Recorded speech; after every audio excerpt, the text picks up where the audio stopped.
வணக்கம் நண்பர்களே, இது உங்கள் பணத்தை மிச்சப்படுத்துவதும் ஆஃபர்லாட் தமிழ் சேனல். இன்னைக்கு ஏப்ரல் 27 திங்கட்கிழமை பூ மார்க்கெட்டில் மல்லிகைப்பூவோட விலை ரொம்பவுமே அதிரடியாக குறைஞ்சிருக்குங்க. கூடவே கனகாம்பரம், முல்லை, சாமந்தி, ரோஜா பூக்களோட விலைகளுமே இன்னைக்கு ரொம்பவுமே குறைவாக கிடைச்சிக்கிட்டு இருக்கு. நீங்கள் இன்னைக்கு வியாபாரத்துக்கோ அலங்காரத்துக்கோ பூஜைக்கோ சாமிக்கோ பூக்கள் வாங்க போகிறீங்கன்னா உங்களுடைய செலவு ரொம்ப பாதியாக குறைய போகுதுங்க. இன்னைக்கு மல்லிகைப்பூ கிலோ 200 ரூபாய்க்கு விற்பனை ஆகிட்டு இருக்கு. முல்லைப்பூ கிலோ 180 ரூபாய்க்கே கிடச்சிக்கிட்டு இருக்கு.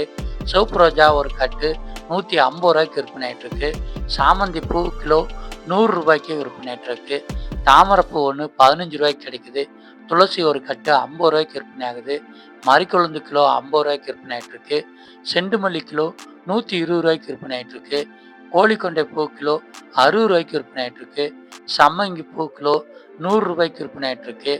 அரளிப்பூ கிலோ 140 ரூபாய்க்கு விற்பனை ஆகிட்டு இருக்கு. நந்தியாவட்டம் பூ கிலோ 120 ரூபாய்க்கு விற்பனை ஆகிட்டு இருக்கு. பட்டன் ரோஸ் கிலோ 150 ரூபாய்க்கு விற்பனை ஆகிட்டு இருக்கு. ஜாதி மல்லி கிலோ 250 ரூபாய்க்கு விற்பனை ஆகிட்டு இருக்கு. கனகாம்பரம் கிலோ 600 ரூபாய்க்கு விற்பனை ஆகிட்டு இருக்குங்க. நீங்கள் பூக்களை கடைக்கு வாங்க போகிறீங்க அப்படின்னா ஏலம் வர்ற இடத்துல வண்டியிலிருந்து மூட்டையாகவே வாங்கிட்டீங்க அப்படின்னா நல்ல லாபத்துக்கு வாங்க முடியும். அதுக்கு குறைவாக வாங்கணுன்னா மார்க்கெட்டுக்கு உள்ளே வந்து 2 அல்லது 3 கடையில் விலை விசாரிச்சுட்டு எந்த கடையில் பூக்களோட விலைகள் குறைவாகவும் பார்க்குறதுக்கு பூக்கள் ஃப்ரெஷ்ஷாகவும் இருக்குன்னு பார்த்து வாங்கினீங்கன்னா நல்ல லாபங்க. அதுக்கு குறைவாக வாங்கணும்னு நினைக்கிறவங்க மார்க்கெட்டுக்கு வெளியே பூவாகவும் மாலையாகவும் கட்டி விற்கிறாங்க. அங்கே நீங்கள் வாங்கிக்கிங்கன்னா விலை குறைவாக வாங்க முடியும்.